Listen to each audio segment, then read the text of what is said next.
বাবা আমি খুব বিপদগ্রস্ত বাবা। সব খুলে ক আমার কাছে। আমার এক প্রতিবেশী আছে, আমি তাকে পছন্দ করি না। তার জন্য আমি কি করব, তাকে আমি করতে চাই, সাহায্য করতে চাই। তাহলে কি করতে হবে বাবা?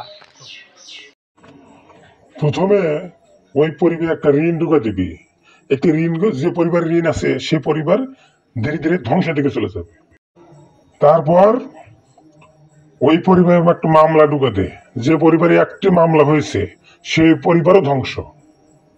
বাবা আর কি লাইন আছে বাবা?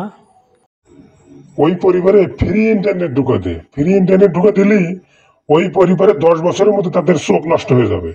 তাহলে সমুদায় সম্পত্তি তুমি পাবা। ঠিক আছে?